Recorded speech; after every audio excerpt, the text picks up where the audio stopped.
Did you know that even after 3 visits to Kyushu all these years, I can only vividly remember a few of the more memorable scenes? In other words, as time goes by, you're gonna forget say about 95% of the trips, like tears in the rain. So, what could be the remaining 5% that I still remember today? I believe this could benefit you if you are planning to visit Kyushu soon. Today, I'm gonna share a fun, a bit abstract, yet potentially controversial Kyushu topic with you. I'm gonna straight up let you know what you should expect from Kyushu for real, from a Malaysian or Singaporean's perspective. In other words, I know you don't have a lot of time there, so amongst all the things in Kyushu, what could really be the most interesting, most worthwhile things to do there? To follow up on my part 1 of my Fukuoka Kyushu road trip clip, I detailed my so-called easy route for you all to see. And I gave my reason as to why I thought that would be a good start for first-timer, which could let you experience most of the Kyushu in the fastest and perhaps the easiest way possible. You may be wondering how I come up with the route. Well, here's the answer. The route is basically the end product of my 3 previous trial and error trips. My Excel here showcases all the spots that I have personally visited before. And if you go through them one by one, you will know that basically I've kinda scoured through most of the so-called popular spots in Kyushu. And I may have just boiled down the essence for you.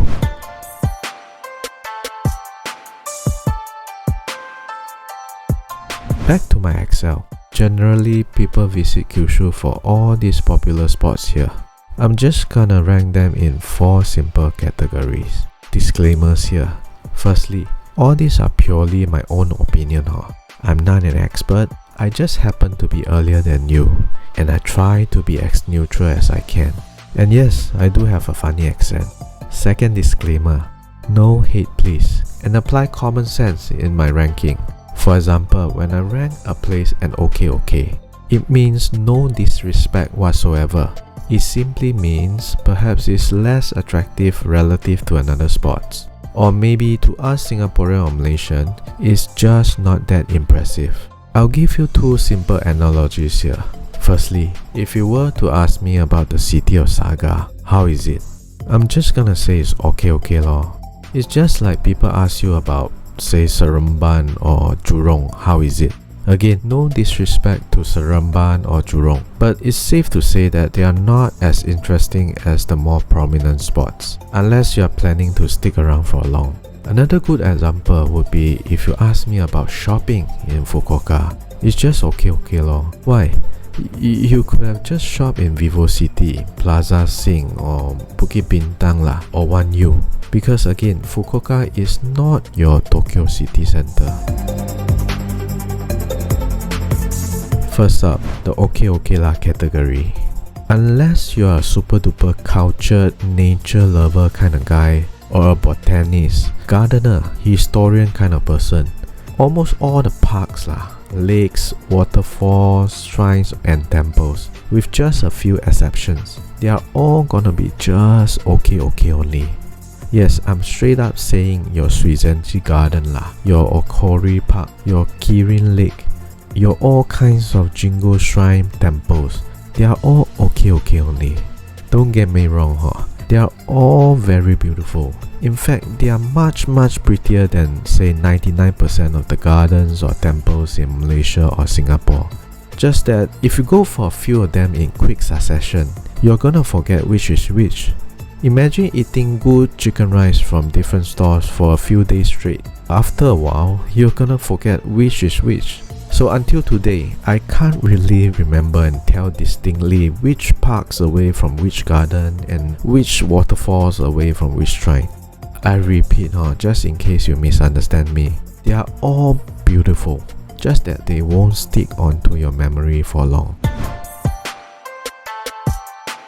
Now we have this don't lah category. As the name suggests, don't need to go lah. Here for example, the problem with this Yanagawa Longkang Venice hour-ish boat trip, or rather sampan trip, is just too long and boring, man. It's basically everyone squeezing in a squeezy boat for more than 1 hour. Worse, you're gonna be the few non-Japanese there, and the rest of the Japanese would just chit-chat among themselves. Then comes the guy operating the boat, the guide himself. You're gonna endure his talking and singing and laughing in loud Japanese non-stop for 1 hour. I remember I almost want to doze off 5 minutes into it, but I can't because my boy beside me already jumpy because he already boring. It's not fun at all, and not forgetting the drive into Yanagawa. Altogether, you could be wasting a quarter of your day there. Unless you're proposing to your girlfriend in an exclusive boat or what, or you never take sampan ride before, I suggest you don't waste time lah. Another one is this notorious Gunkanjima day trip. I remember it takes up the whole morning, and for the 3 times that I was there, because obviously I was hoping eventually I could land on the island like James Bond ma. What I got instead was pure headache. The whole boatload of people just tow, and kids crying and people vomit into bags everywhere because of the wave and the vertigo inside the violently shaking boat.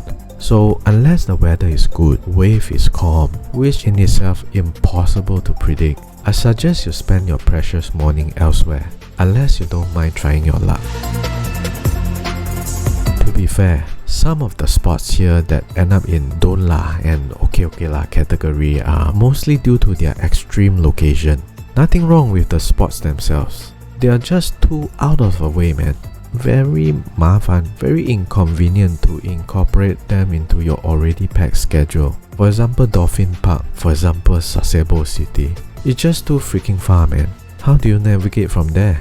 It's like you from Singapore drive to, say, Batu Pahat to eat kaya roti like that. Another one would be the zoo or the coastline of Miyazaki, or the entirety of Miyazaki. The drive to Miyazaki alone just feels underwhelming. Too much work in exchange for sore eyes and not much satisfaction thereafter.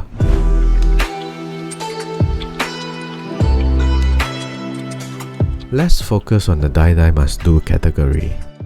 Ibusuki is like a small sunny seaside kampong. Reminds me of biking in the quiet part of Phuket. Very breezy and relaxing. Please go for sand bath if you are there. I know it sounds childish, but it's surprisingly more fun than what it sounds. Challenge yourself to stay longer in the sand. After that, do go for the swimming salmon for lunch. Looking for the place in itself is quite fun already. And when you go down the place, wow, the setting is kind of refreshing. And then the food comes. Wow, it's perhaps one of the more fun, wholesome and memorable noodle meal ever in your life. As for what you should do at night, most shops already closed ma, and most likely you'll be done with your onsens and you're feeling a bit high and shook. Then do what leh? Just make baby lor.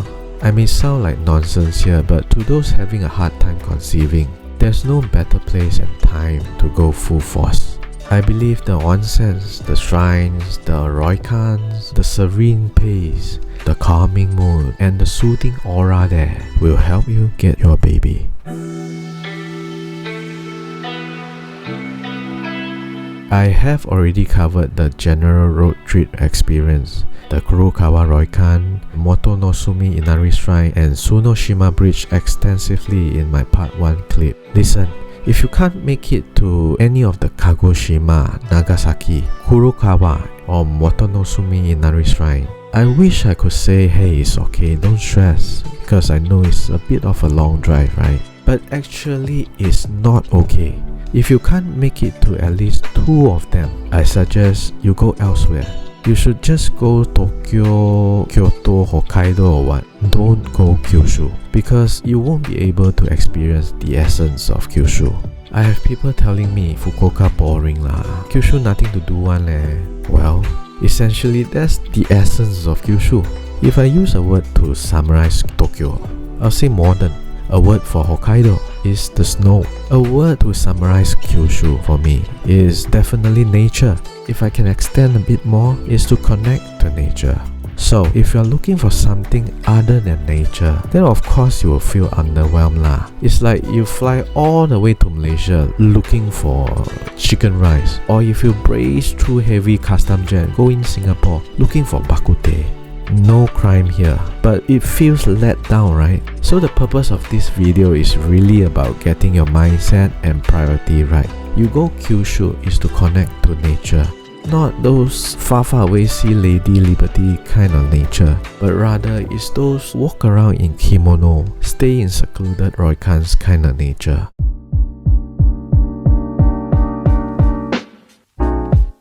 So in summary, how to apply this Excel here? Firstly, you could try to fit in the die must do first and fit in those spots in the can la category within your own time and your budget.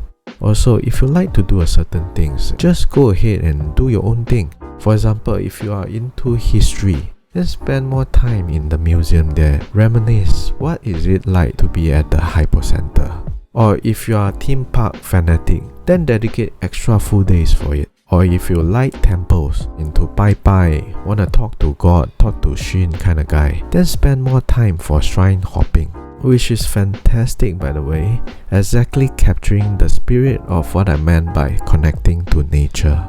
Then you look in between your schedule if there's an empty slot somehow. You could slot in some nearby spots from the OK category. You use OK category to kill time or as a backup. For example, if you are planning to spend 4 hours at Kumamoto Castle but don't know why 2 hours in you're already done, then you can go to the nearby Suizenji Garden. But if you overshoot your time with the castle, just skip Suizenji Garden, it's okay. You won't remember it anyway.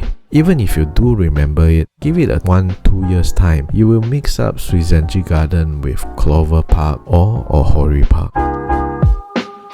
With this Excel, I conclude my video. Do let me know if you'd like me to do a final part 3 on some more practical tips about Fukuoka or Kyushu. I hope my suggestion above could help you in some way, and I wish you a pleasant trip ahead and looking forward to you sharing your magical trip with me. Cheers, mate.